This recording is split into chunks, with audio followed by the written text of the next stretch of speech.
Kerajaan Majapahit. Kerajaan Majapahit berdiri setelah Kerajaan Singasari jatuh sekitar abad ke-13 hingga ke-14. Kerajaan Majapahit berdiri di hutan yang dalam kitab para raton disebut sebagai hutan Tarik oleh Raden Wijaya. Asal mula nama Majapahit. Setelah pembabatan hutan selesai, desa itu dinamai Majapahit. Nama itu diambil dari buah manja dan rasa pahit dari buah tersebut. Raja-raja Kerajaan Majapahit. Yang pertama ada Raden Wijaya. Raden Wijaya adalah raja pertama yang mendapatkan hasil dari ekspedisi yang dikirimkan oleh Singasari. Contohnya ekspedisi Pamalayu. Jayanegara. Jayanegara merupakan raja kedua Kerajaan Majapahit. Jayanegara ini seringkali dicap sebagai raja yang kurang cakap. Alasan utamanya yakni banyaknya guncangan di masa pemerintahannya seperti serangkaian pemberontakan yang terus berkelanjutan. Selanjutnya ada Tribuana Tugadewi Jayawisnuwardhani. Ia merupakan adik perempuan dari Jayanegara. Diberikannya tahta karena Jayanegara ini tidak memiliki keturunan.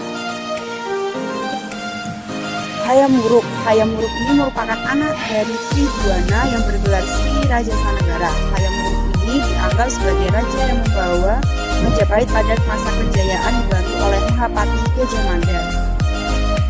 Masa kejayaan Majapahit. Pada masa ini, Cakrawala Mandala Majapahit mencapai kekayaan yang sangat luas, menjangkau Tasik, Semenanjung hingga Nusantara Timur. Kemudian pada masa kejayaan ini berada pada kekuasaan Hayam Wuruk, terutama ketika Hayam Wuruk masih dibantu oleh Gajah Mada sebagai Mahapati.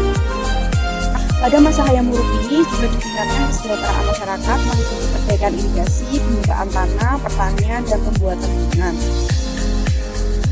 Sistem politik dan pemerintahannya. Pada sistem politik dan pemerintahannya ini, Kerajaan Majapahit ini sebenarnya kekuasaannya ada di tangan raja. Tapi raja ini nggak sendiri. Raja ini dibantu oleh Raden Mahamantri Kartini, Dewan Pelaksana, Darmadya Saringkasogatan, Darmadya Saringkasayuan.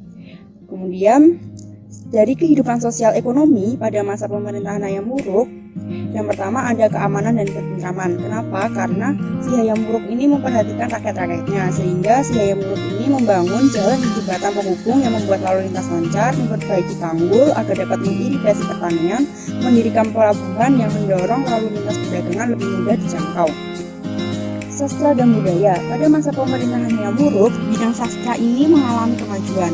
Pada masa ini, karya-karya yang terkenal seperti ada Kitab Negara Kertagama yang ditulis oleh Empu Prapanca, Kitab Sutasoma yang ditulis oleh Empu Tambulan. Kemudian keruntuhan Majapahit. Majapahit ini runtuh dipicu oleh dua faktor. Yang pertama ada faktor politik dalam negeri dan faktor ekonomi. Faktor politik dalam negeri, setelah meninggalnya si Gajah Mada, banyak daerah Cina yang otonom tak membayar pajak dan meninggalkan Majapahit. Sedangkan faktor ekonominya karena pada abad ke-14 dan awal abad 15 sudah mulai berdirinya kerajaan-kerajaan yang bercorak agama Islam. Sumber sejarah Majapahit. Yang pertama itu ada kitab. Kitab di sini tuh seperti Kitab Utara Manawa yang berisi perundang-undangan yang dipakai di Kerajaan Majapahit yang isinya mengatur berbagai macam aspek kehidupan bermasyarakat. Dan selanjutnya ada Kitab Para Raton yang berisi sejarah raja-raja Singasari dan Majapahit di Jawa Timur. Selain itu ada peninggalan Majapahit. Peninggalan Majapahit itu ada candi. Contoh candi peninggalan Majapahit ini ada Candi Tikus dan Candi Sikuh. Kemudian ada karya sastra. Karya sastra ini seperti Kitab Negara Kertagama, Kitab Para Raton, dan Kitab Sutasoma.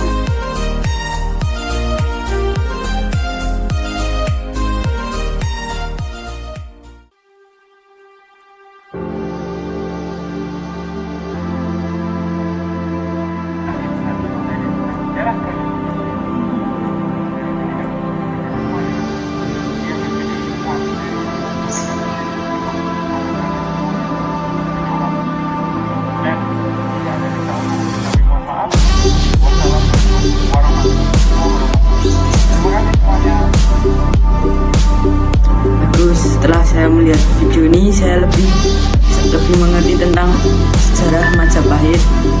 Mungkin teman-teman saya kelas 10 akan lebih senang jika melihat video ini karena videonya mudah dipahami dan bagus dilihatnya.